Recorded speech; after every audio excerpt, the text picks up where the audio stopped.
Is My Heart Alive? Written and narrated by Susan Pelsue. This session is neither self-meditation to put you to sleep, nor is it hypnosis for you to get in touch with your inner thoughts for your future growth.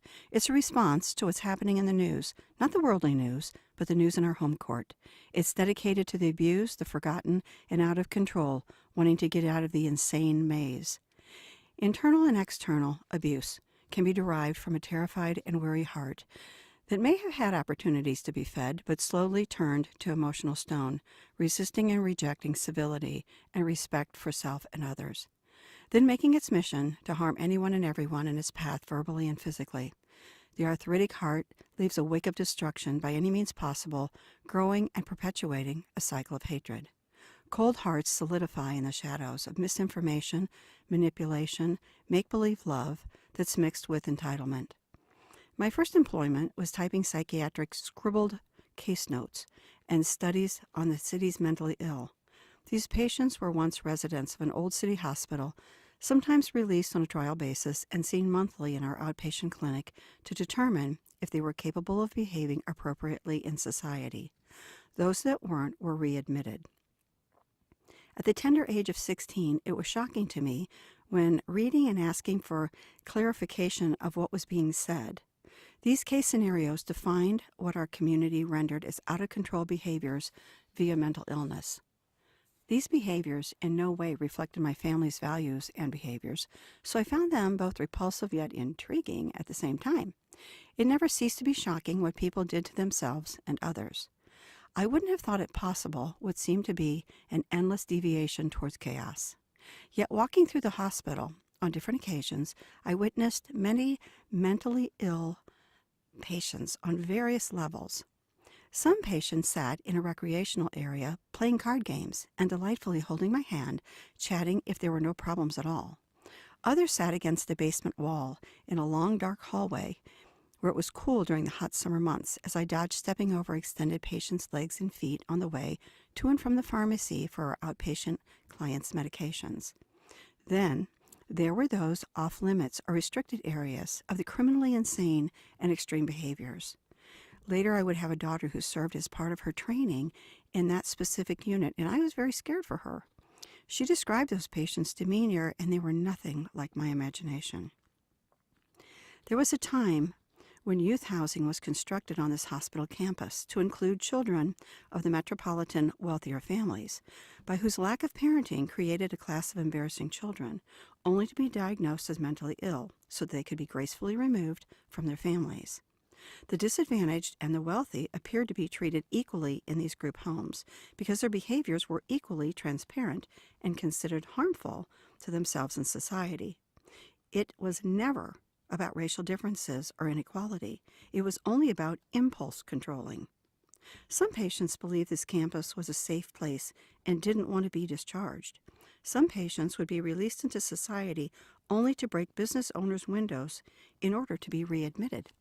Some patients would threaten to jump off the ground's water tower if discharged prematurely, and did. Others threatened they would set their mattresses on fire, and they did.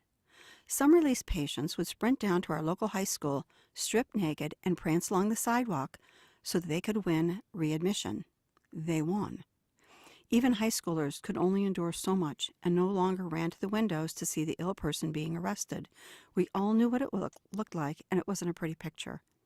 It wasn't uncommon to hear, "It's just another one." One patient was discharged from another local psych ward and begged to stay.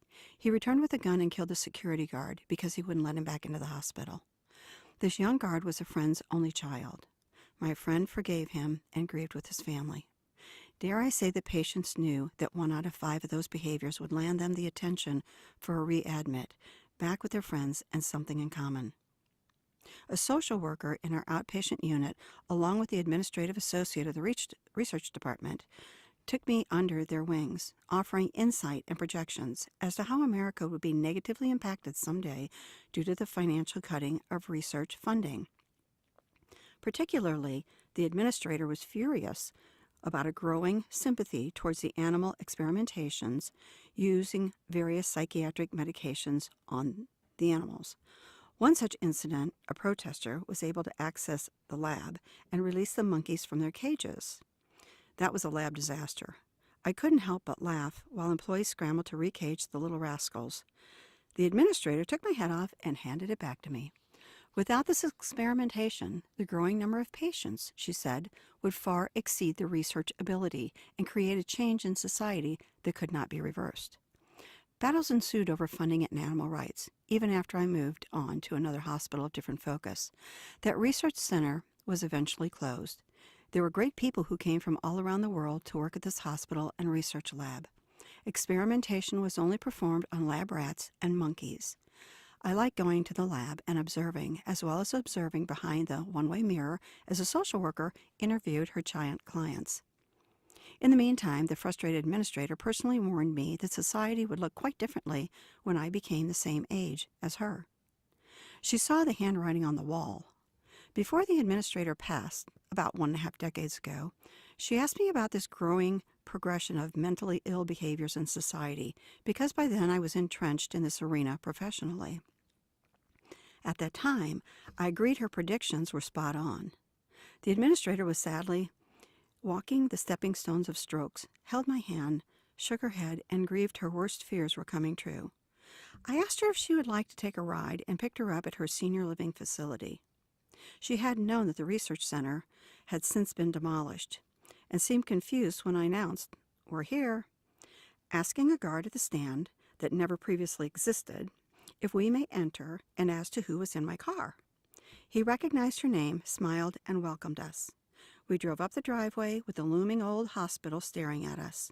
The administrator asked, "Where's the research center?" "Gone," I replied. Initially, she had a panicked look. Then her shoulders dropped, and she wept, saying, "It's like it never existed. It's like my life wasn't important." Not only did we share a number of life events, we also shared working in that same building, now gone forever. She felt defeated and shared her work was instrumental in holding back the flood of mental illness in our community and beyond. The former administrator and social worker's predictions have come to fruition.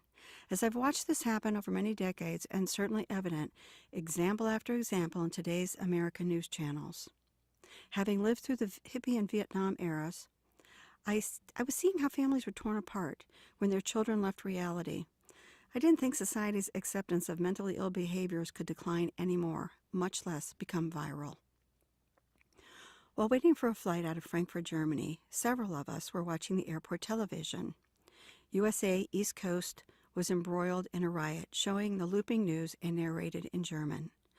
Other travelers had observed our English and stared at us. I shrugged my shoulders and covered my eyes, shaking my head.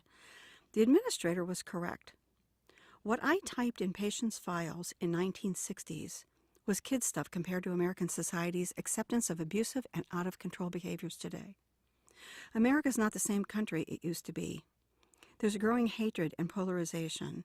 It's a battleground where mental illness seems to reign supreme with shouting, punching, cheat to steal mentality, manipulating, and foul language as if our tax money was wasted on English classes. For the most part, this behavior is homegrown, not imported. Not that long ago, I was phoned and asked if I would run for our local school board. My opponent had a machine that ran over me. A man in the community phoned and told me how to win that election. I'll cheat to win, but I refused. He said, "You will lose." He was right, and that's okay. The out of control of today in high school, on college campuses, and some in Congress make the kids in the youth housing program seem angelic. Especially the women's use of profanity is changing our environment.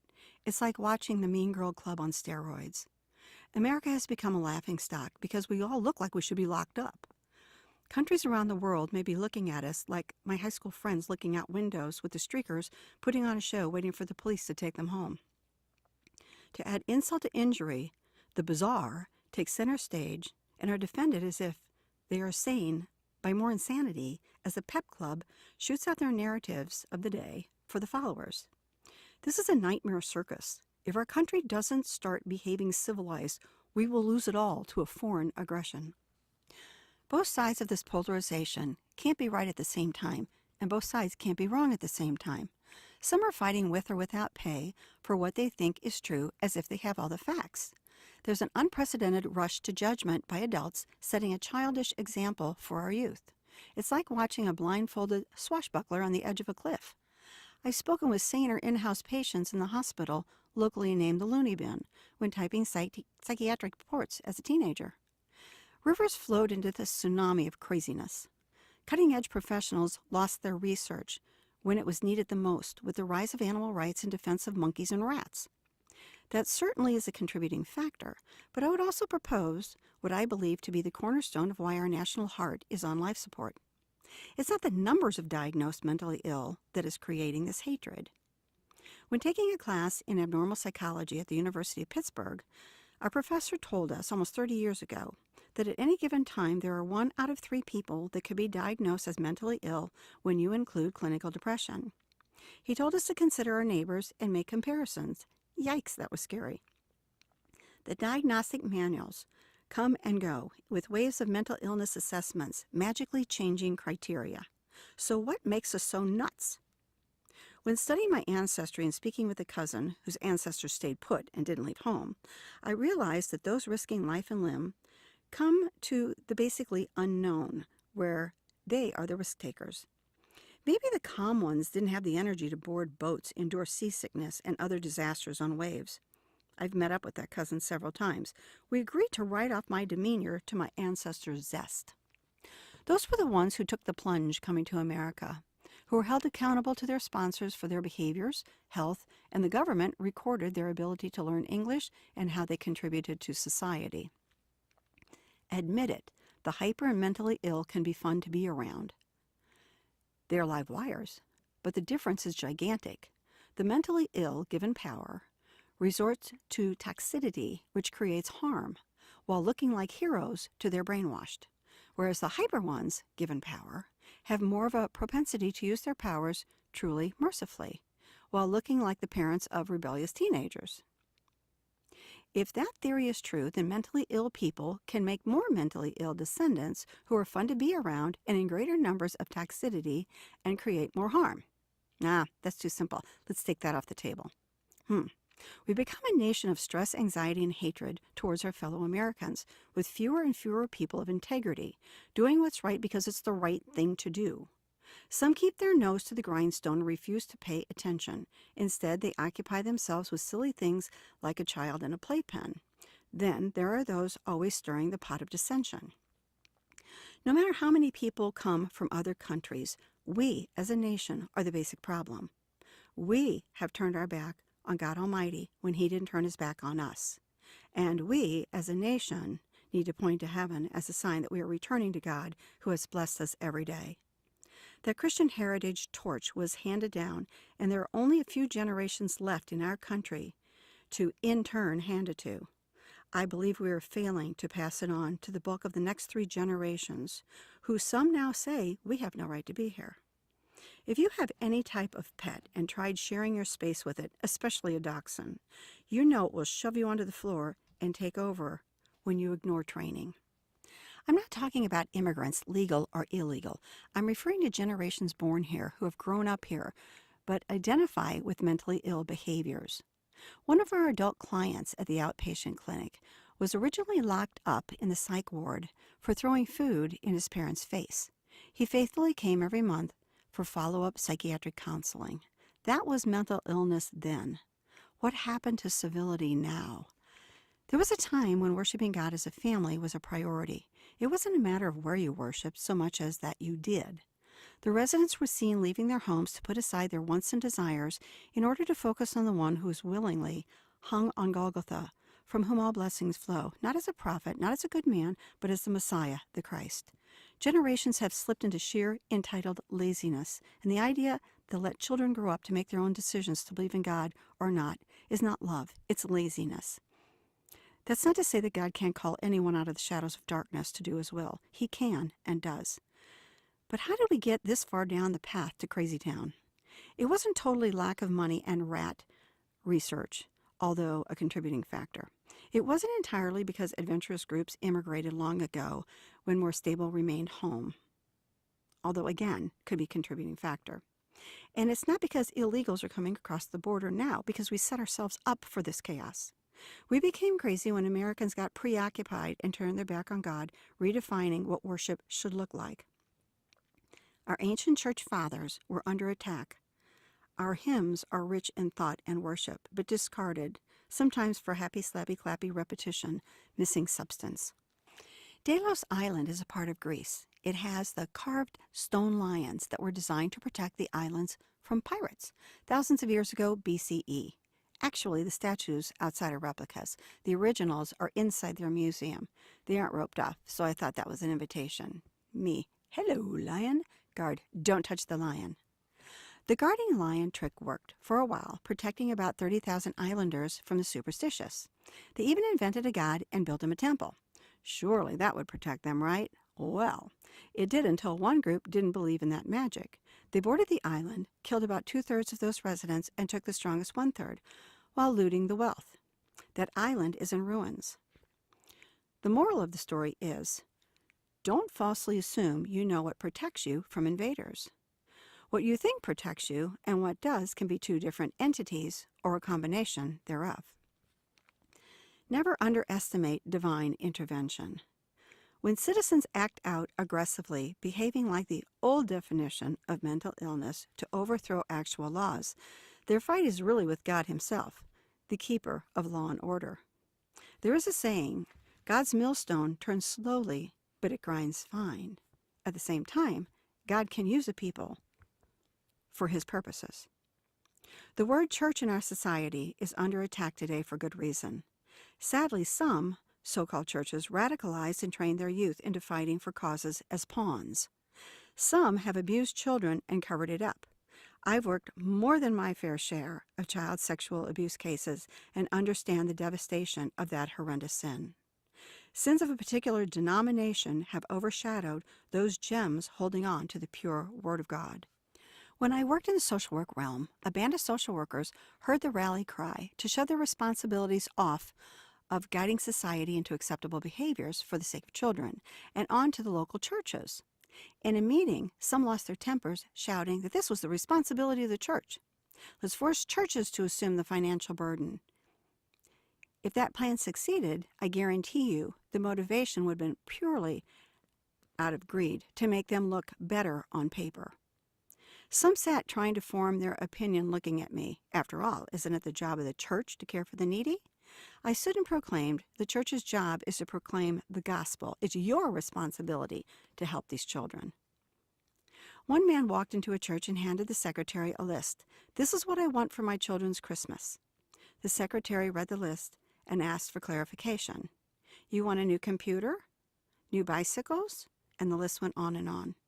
The secretary explained that the pastor got his computer out of a trash can, and his children's bikes, well, those were Frankensteined from trash put out for pickup.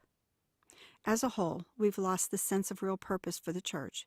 When some ignored the Lord and abused kids, some watered it down, and some repurposed it into liberation theology.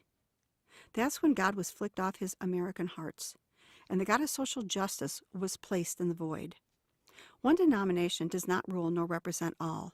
The one who represents the church herself is the one who died for her, and he lived in poverty, walked around a rocky country in sandals. Can you imagine the Redeemer of the world sitting by the Sea of Galilee and saying, you know, the weather is just not going to work for me to walk all the way to Jerusalem and die on the cross for any of you? It seems that society has fallen for yet another trick of old Slewfoot as he shoves her, the church, out of the way in this race to insanity. Our general news media is playing the shell game. Look over here. No, look over there. Throwing unstable people off their grounding even more, while giving a rallying war cry to join the pack, offering the freedom to act insane. It's as if society's new mantra is, there's something wrong with you if you aren't jumping on this train of insanity to insanity. Trust me when I say, the category insane of yesterday was more civilized than the destructive people today, forcing their thinking upon our children, grandchildren, and great-grandchildren. Yesterday, my grandson brought a book to read. Seriously, I tried to read it. But after several chapters, I said, this is garbage. You will never get smart reading this. You will only be screwed up. He said he got it from a school library. I pointed out the craziness of it all, and he concluded, maybe it's okay to be crazy on paper, but not in real life. There's only one who can derail this train, and I would imagine his heart is so broken at this point that he is churning America over to her wishes of depravity, ill-gotten gain, and striking us blind, so to speak, like he did in Sodom while protecting a remnant. One man commented on the internet that old people should not be allowed to vote in the 2020 election because they're old.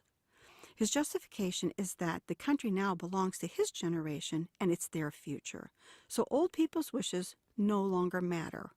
Wow. I promise you this, if the next generations buy into this type of hysteria and the lazy succeed in neglecting these church meeting places that are actually holding fast to the word, the church buildings will disappear and it will look like Biff became mayor. The real church will go underground and she will not be as generous as she is today. She will grow no matter the persecution from those ramping up their extreme hatred. In Germany, I saw large cathedrals run by tiny congregations having to use their buildings as tourist destinations and concert halls so they could financially survive as the heart of Germany beats fainter. The question is, for what purpose was my heart designed? Anything outside its designed purpose is malnourishing. See, the engine of this current insanity is driven on several fuels. Self-glorification is obvious, but putters out relatively fast. Today's star is tomorrow's shamed. The hidden fuel running this disaster is fear. Fear that there may be on the outside chance a God that does exist and needs to be fooled, tricked, and subdued in their favor, so that they are home free when they die. Their goal is to take advantage of as many of you as they can to manipulate you, the young and old, to their special projects that they deem worthy, so that they have something in hand to take to their make-believe God when their soul passes from this life to the next. The desperate want to be considered good people, or at least with good intentions, fighting for whatever cause. Naming victims so that they can come to the rescue and accomplish the goal of feeling good about themselves to offer up to their make-believe God as payment for their ultimate salvation. Their goal seems to change as rapidly as mentally ill people change sentences in midstream. America is being played as fools by foolish Americans who fear they will be held accountable someday. Once their ideas are accomplished in legislation, the band of marauders must shove it aside for a new, more outlandish one that will pull as many former and new ignorant pawns onto their game board in their personal game. It's not a rising to glory attempt like those building experts of the Tower of Babel. It's a race to the bottom of the pit. The prize is a rude awakening. Being woke is a one-way ticket. With each new idea comes a darker side, a more destructive means of harming people's bodies, minds, hearts, and souls.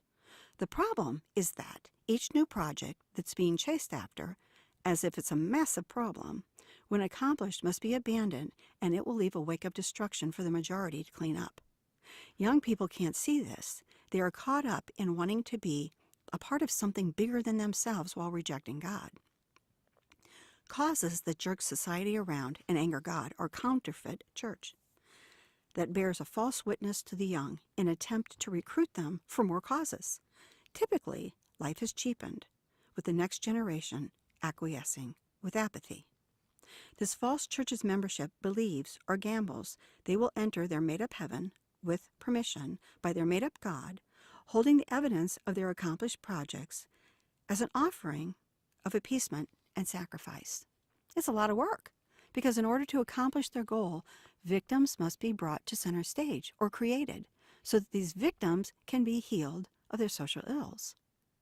Our youth are feeding on excitement and passion and new friendships. I asked the client why he married his mentally ill wife. He was a first responder who lived in a world of chaos anyway. And he found her to be more exciting than all the other women he dated. He said if he had known she was actually mentally ill, he wouldn't have taken her on a second date. She had multiple personality disorder. Our youth are dating a dangerous passion. And when they find out how they've been used, they will have regrets, but have participated in wounding this country maybe beyond repair, the country that my grandchildren will inherit. Take racial inequality, for example. I lived in a mixed neighborhood where black and white residents said they got along with each other very well and intermingled in the 1960s as good neighbors. They helped each other. They ate together. Their children played together. The neighborhood still had some living in that area, still decades later, who painted a new picture for me. They told me they didn't have problems with each other back in the day. They were friends. They visited over their backyard fences. I asked what changed. Those neighbors, white and black, both said, well, when we were told we weren't supposed to get along by others outside their neighborhood because of our race, they became emotionally separated. They felt used and couldn't believe they bought that narrative, admitted they were the uneducated ones, and obeyed what they thought were smarter people looking out for them. But what it did do was break up many friendships. That neighborhood lost its cohesiveness.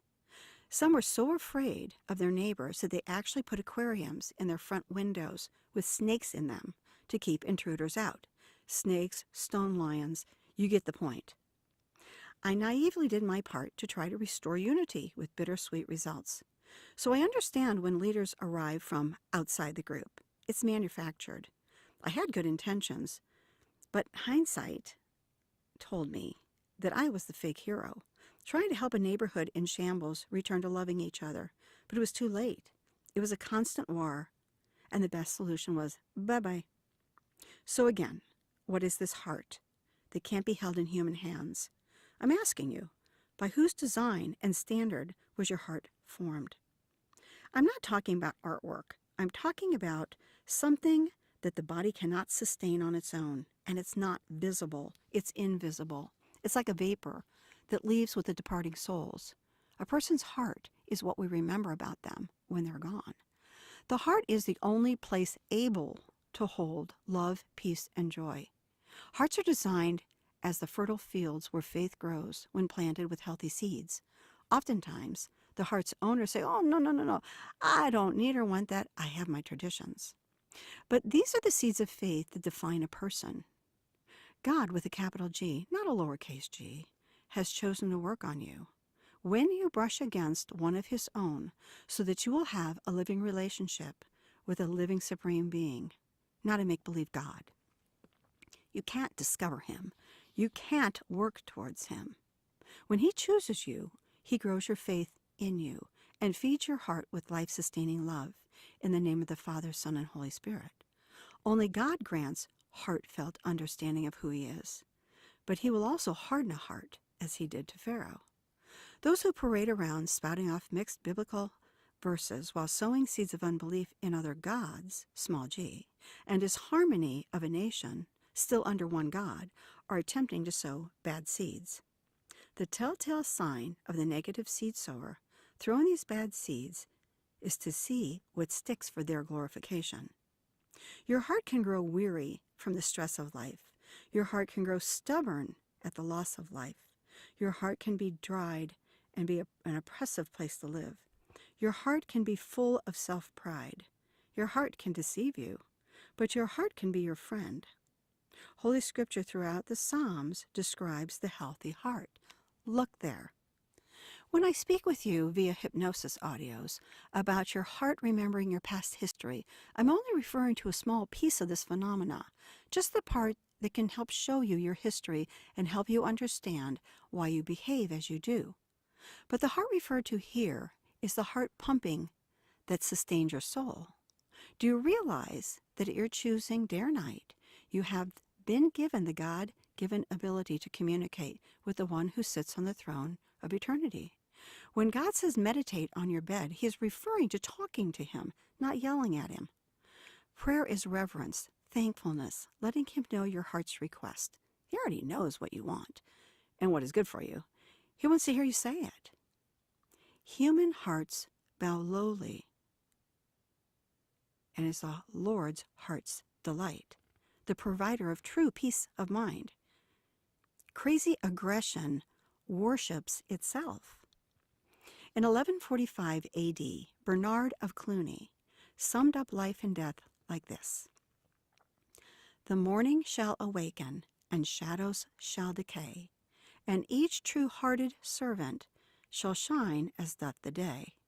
There God our King and portion, in fullness of his grace, shall we behold forever and worship face to face. What Bernard is painting is real utopia, not the counterfeit earthly one created by soul-sick deep-throats, playing a dangerous game with your emotions, your time, your money, and your energy. Even my tiny granddaughter, who isn't speaking full sentences yet, has the ability to hold up her hand and say, "Stop." But hardened-hearted adults who want utopia on earth for their personal gain recruit those without common sense in this new wave of mentally ill behaviors. There is only one antidote, the pure white light, not the light that the world gives, not the light of an unknown universal source. Lord, keep us tethered to your heart, your rich heritage, us not part. Search my heart, your repairs begun. Teach my heart, your will be done. Scatter those who harm your flock. Your commandments from us let not be blocked. Every heartfelt prayer that you would hear ascend as hearts that you hold dear. Lord of life, you own the white light. Lord of love, we call you Abba with delight. Be all sufficient through your grace, and at your heavenly table for us be a place. Pelsue out.